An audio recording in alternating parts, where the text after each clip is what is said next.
Hey YouTube, I want to make a video here. It's raining out and I was going to cut flitches today, but I'm probably not going to just because it's raining. So I'm going to make a video here in response to some questions I had last week. And one of them is on how do I balance my tires. This is what I use to balance tires. It's fairly sensitive, okay? And I got this at Harbor Freight.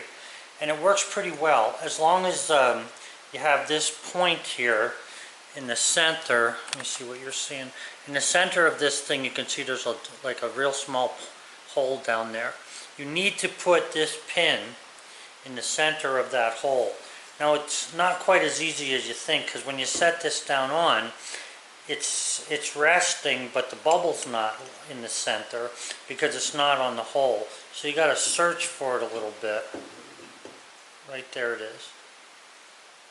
So once you find that, you want to make sure that this part of this thing is pretty nice and clean and doesn't have any dirt or anything on it that's going to goof you up. I'm dirty and torn up because I just changed 2 tires on the car with the tire thing that I want to talk to you about is that as well. So anyway, once it's on center there, and I'll take the camera so you can see this. Once you're on center, there's a bullseye level on the top there, and you can see the level or the bubble is in the center of that circle that's drawn there. Now when you put a little bit of weight on it, it goes one way or the other, you know, the level, the bubble. So the key here is to make sure you have the pin in the little hole. It doesn't take much to mess it up and goof it up. So what I do is I set this thing somewhere on the concrete so it's nice and flat, and the bubble is level. That's the important part. If you start off with the bubble not being level, then you're not going to get a true reading. So if you see, this thing is made with a set of springs here. Okay, now the springs are so that when you put the wheel on this and you push down on the wheel goes onto this cone. There's a cone shape here. That cone automatically centers the wheel over this, so you're not getting a lopsided reading. And then what I do is I have weights here, different size weights, and sometimes I take them off of cars. These are new ones, lead weights that you can use to put, you know, the weight wherever you want it. Now here's the thing, if you look at the bubble there, like let's say the bubble's like over that way, then what you need to do is put weight wherever the bubble's at. So if the bubble was over that side, you would need weight over there. If the bubble's towards this side, well, if I look at it from an angle, it looks like it's on this side, but actually if you look straight down on it, it's good. But if you look at it there, you would need to put a little bit of weight here to make it go over.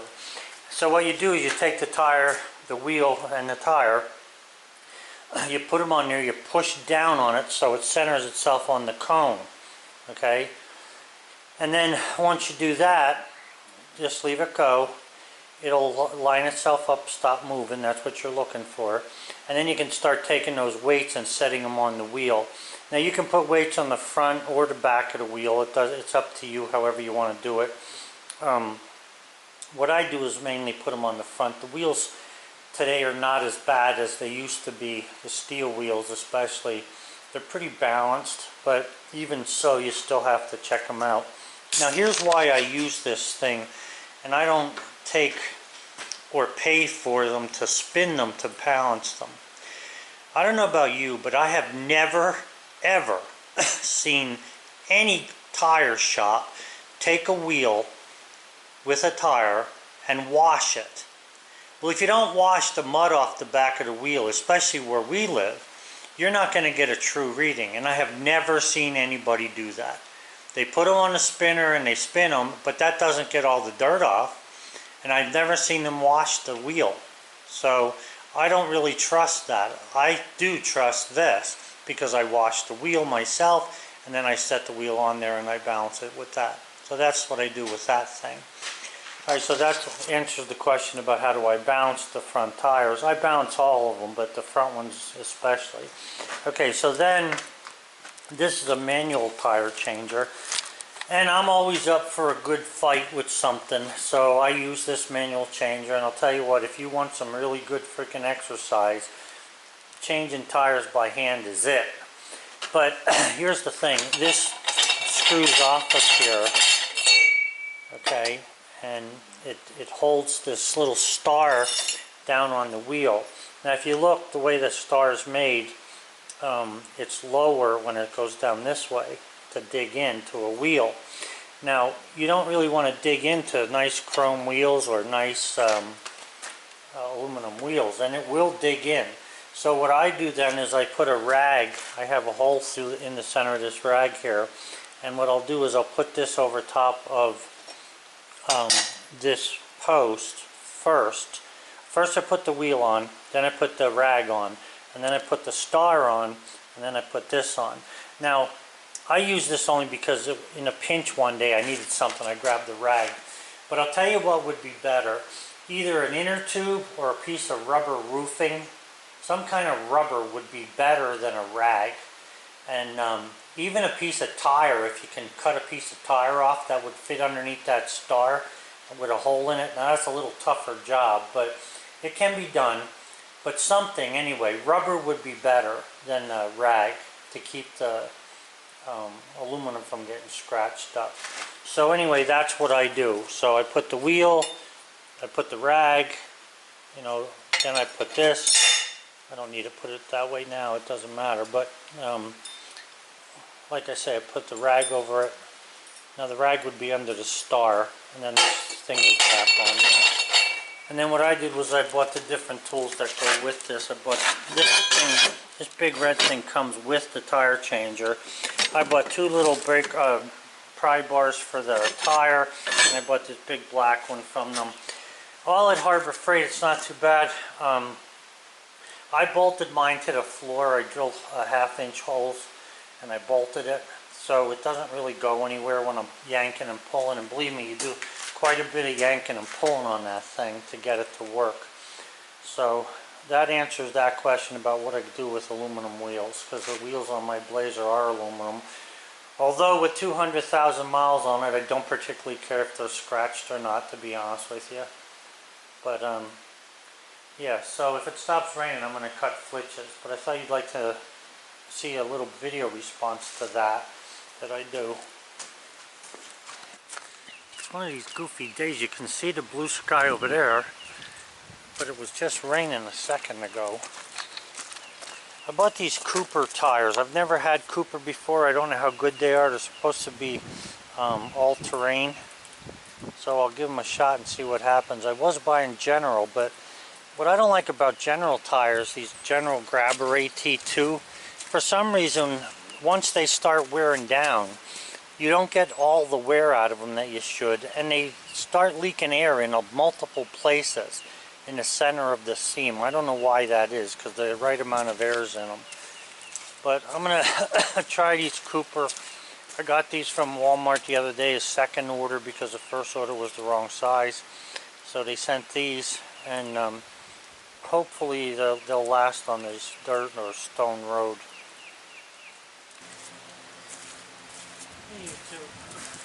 So looks like it stopped raining long enough for me to be able to cut these couple of flitches here. So I need to gas up the Woodmizer, put gas in it, and then I'm going to put these flitches on here and cut them down to something that's something that I can use.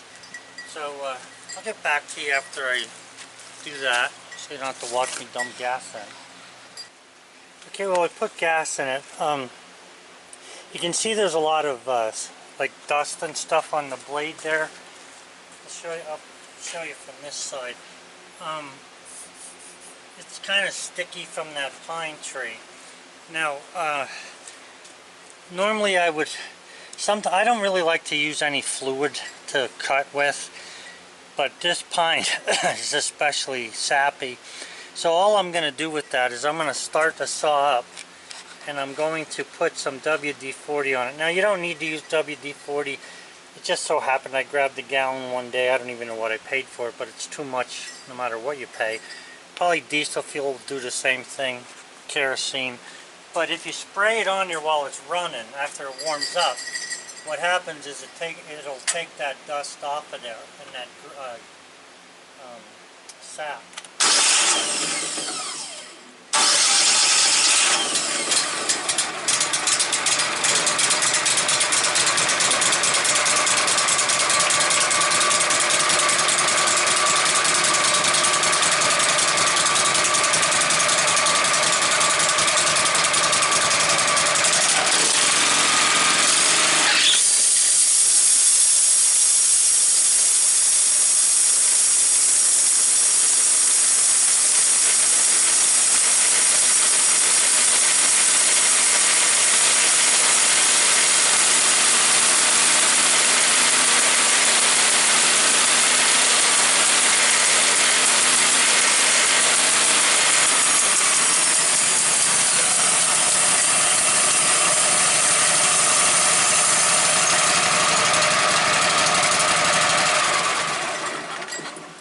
Now this is a new blade here, so you can see what I'm saying about how fast it cleans it off. What I'll do is I'll put a little bit of that on there once it builds up a little bit, because what happens is if the blade builds up with sap, it's going to push itself down from the wheels that guide it, and that's going to make the cut the wrong size. Okay, so you want to be careful of that. But anyway, that's how I do it. So now for all intents and purposes, I'm ready to go with this. So I'm just going to move the saw head back, and then I'm going to figure out what boards I want to throw on here so I can do some cutting. For those of you who can't stand the bell in the background, go to another channel. That's my dog. He's part of me. That's the name of the game. Have a good one. Alright, so those of you who are hanging in there, yeah, I gotta see what I want to do here.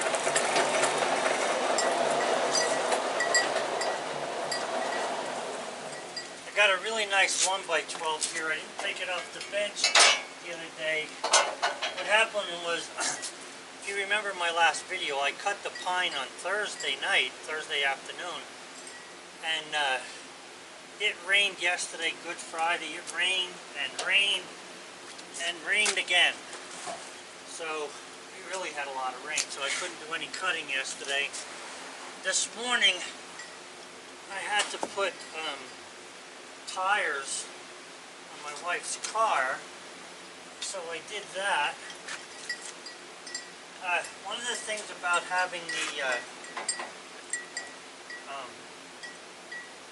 the tow board on here is that I can't use these adapters that I made, because I put it at a spot where I used to put them. Now I can move them down. It's not a big deal, but I'm just saying. So you want to watch when you're making changes to stuff. You want to watch and make sure you're not going to interfere with something else. So let's see here what I have.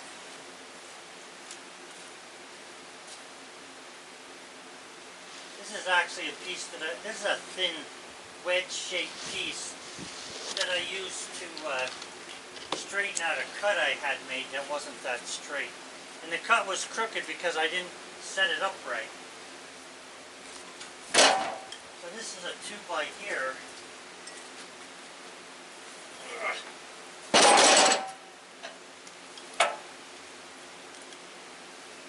It needs to be cut on both sides. Let me get it set in place, and then I'll show you what it looks like over here.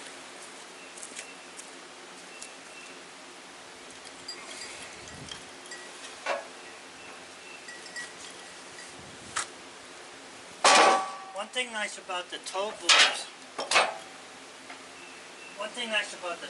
board that I put on there is that if you need to lift a flitch like this to a certain height to get a nice board out of it, you can do that without a lot of headaches.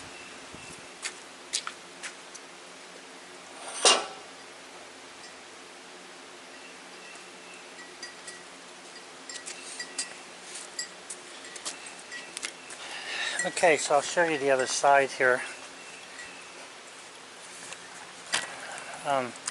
You can see that's a beautiful board. There's only 3 little knots. There's 3 little knots down here. 1, 2, and 3. Beautiful.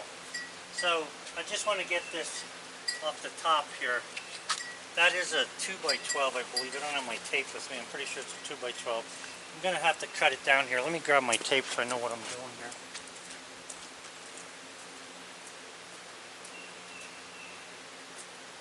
You know, depending on what you're doing with the wood, you don't necessarily have to go down as low as I am. Now that's 10 inches right there, so this will probably end up being a 2x8, a nice clean 2x8. So I'm going to cut 10 inches off from the bunk up, and that'll get rid of the wane. Okay, that'll be scrapped then. I'll flip it over and I'll cut it a full 8 inches high. So I have a good nice 2x8.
Would have been a nice 2x4 here. See, it's only 7 foot, 8 foot here. Got pretty much wane. I'm not going to get the full 8 foot 2x4. But, you know, if you didn't need an 8 footer, this would be good. I don't save this stuff because I don't want a whole bunch of crap laying around. I only want the least 8 foot, unless it would be some real special looking grain, and this is not for that.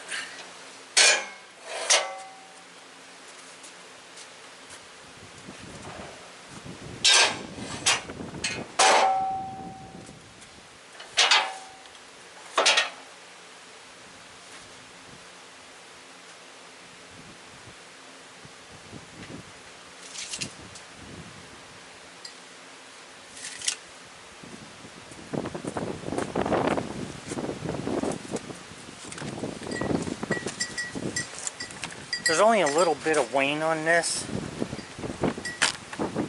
side. If I needed 2x10s, I would leave this the way it is. Personally, I don't have any project coming up that are going to use a 2x10, maybe for headers, but let's see, maybe for headers in the garage. But here's the problem. Once you start saying to yourself, well, I'll keep this one even though it has a little bit of wane, and then I'll keep the next one even though it has a little bit of wane. The next thing you know, you're looking at your wood pile and you got nothing but wane all over the place. So I'm going to cut this down with 2x8. I'll still have a tiny bit of wane on the opposite side, but I'll have a nice clear 2x8. I might even cut it a little less to make a third cut on it.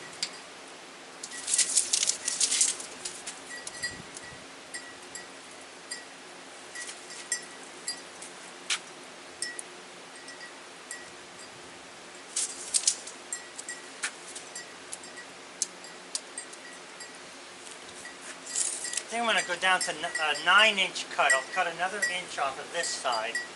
That should pretty much get rid of the wane except for a very little mark. And then I'm going to cut it down to a 2x8 on the other side because the wane on this end is a lot bigger than what the rest of it is.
Alright, so I'm going to cut 1 inch off of that, only because I want to get rid of that little bit of wane right at the end here. I just want a nice clean looking boards like the rest of the 2x that I have.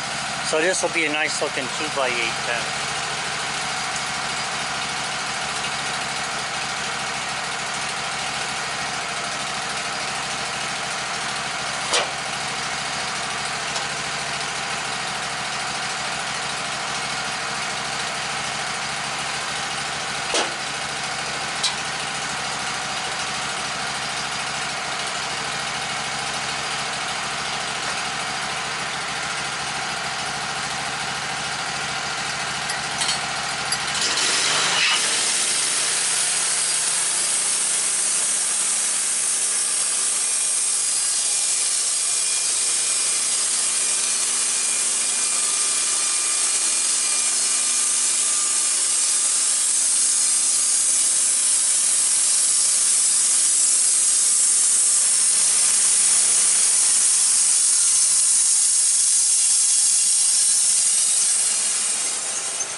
I would make a nice spurring strip.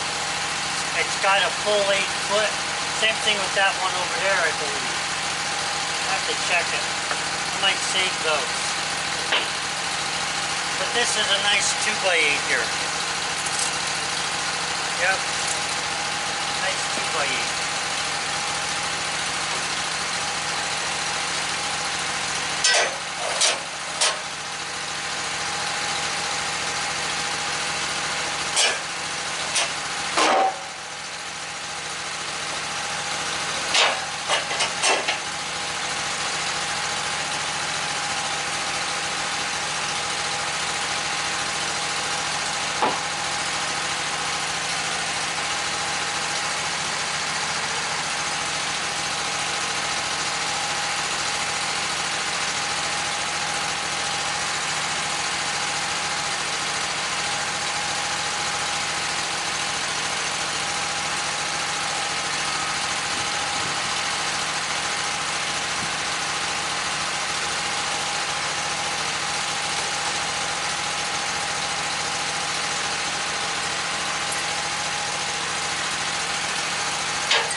This board's 16 inches wide.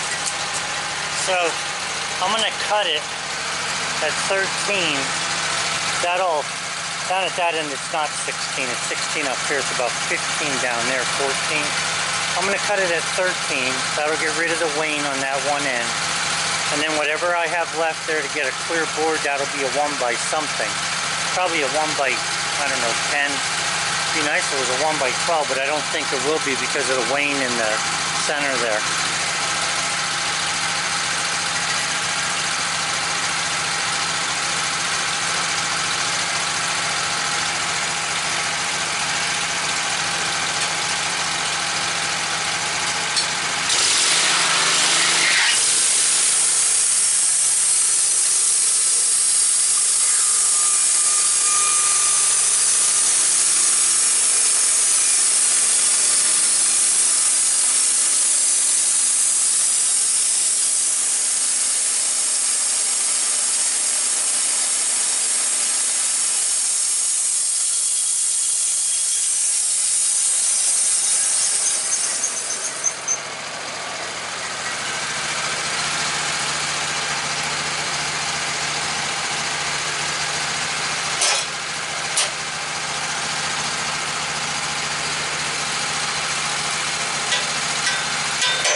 cut that into a 1x12.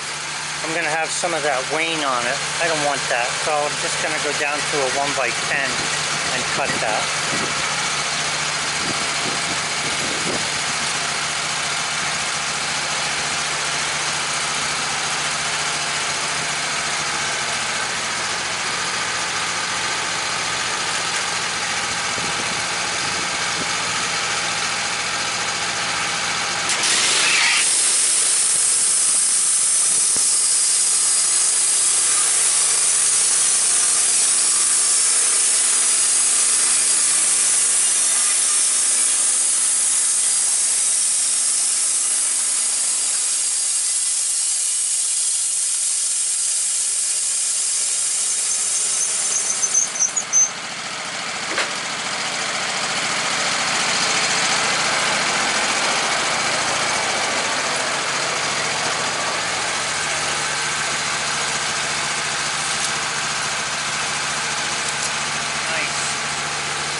This thing is 15 inches wide, but it has a little wane on.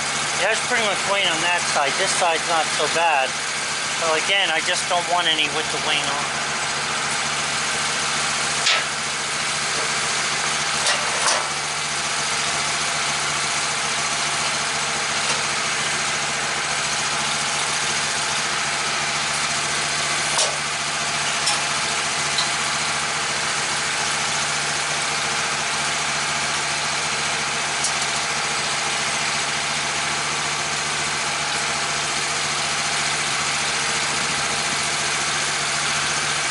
Got to cut that at 14 inches off the pump.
I'll just show you what I have here. And you do not have to cut the way I cut.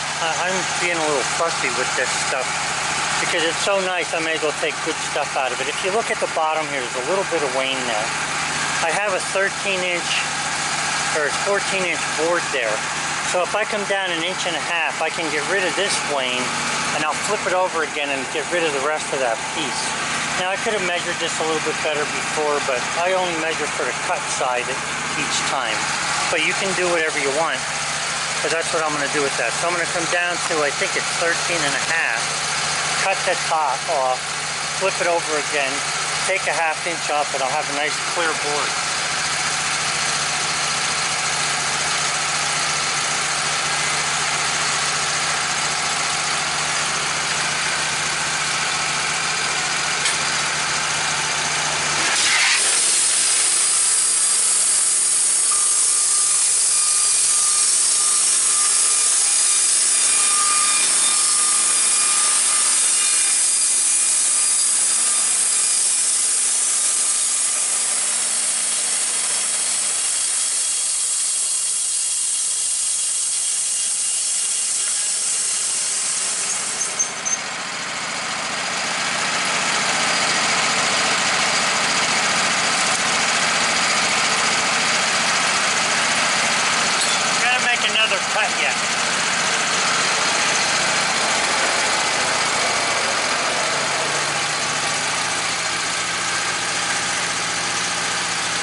for all intents and purposes,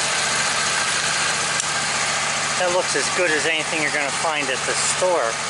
Number 2, I would call that, although they'd probably call it a 1.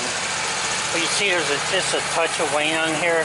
The thing is it's 13 or 12 and 3/4 inches wide. So I'm going to just cut it down 3/4 of an inch there. I'll get rid of that. And again, you don't have to be this fussy. There's nothing wrong with that board if you're going to nail it on the side of a barn. Or even for roof sheathing. Nothing wrong with it. I just don't want it in... I don't want to see that looking like that when I look at my whole pile.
That's a perfect 1x12, so I'll be putting that on the pile.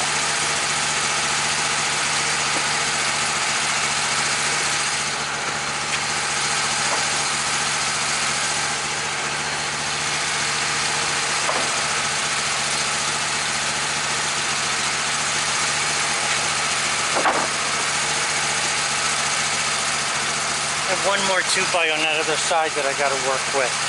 I'm going to shut the camera off until I get it set up because the battery's going low. Okay, that's the last flitch to that log. You can see the way it goes over and then drops down. So I should be able to get a 2x8 I guess out of that one. I'm going to be cutting that first cut at 12 inches off the bunk.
This is going to be a 2x8, and you'll see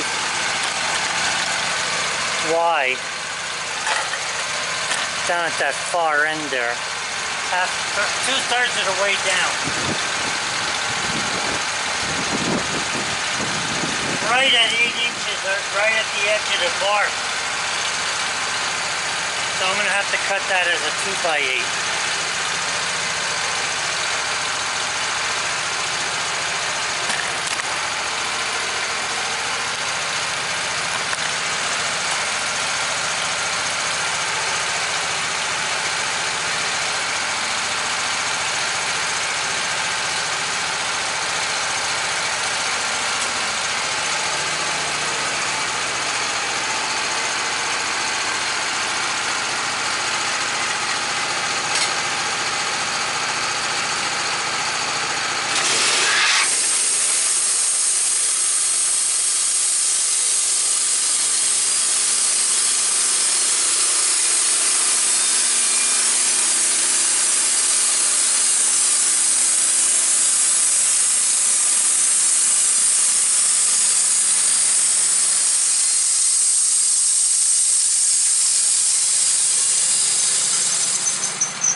know, if you're a carpenter, there's nothing worse than setting a 2x on top of a wall. You got the crown up, only to find out that the bottom has wane on it, like this. Not quite that bad, but wane, and the board wants to roll to the side.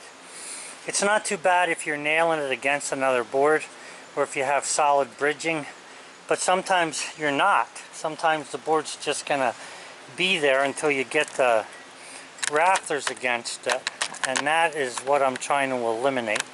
I don't want somebody, because I got a guy who told me he'll take a lot of pine, so I'm not sure what kind he wants yet, but that's why I'm cutting the best stuff I can cut out of this. Alright guys, so what I'm going to be doing here is shoveling up the sawdust. I'm going to cut this stuff up for firewood, even though it's not hardwood. So then what we got is we got 2 2x8s out of this log. 1, 2, 3, 4, 5, 6 2x12s, 1 1x12, and no, 2 1x12s, a 1x, what is this thing here? A 1x10 and a 1x2. So not bad. That stuff's from last year. I had put that in the saw shed, left it in there over the winter because I need to use it for a little siding job that I have on the bottom of my deck. But not bad for that log. Very nice looking wood. I mean, this 1x has some wane at it, but if you cut it at 8 foot, the wane will be off of that. So one piece out of the whole thing with a little wane's nothing. I'm going to shovel up the sawdust, cut this in the firewood, throw it in the loader bucket, and that'll be it for today. It's Saturday. I don't know if I said that. So my wife wants me to stop a little early today so we can celebrate tomorrow better. Alright guys, have a good one. Bye.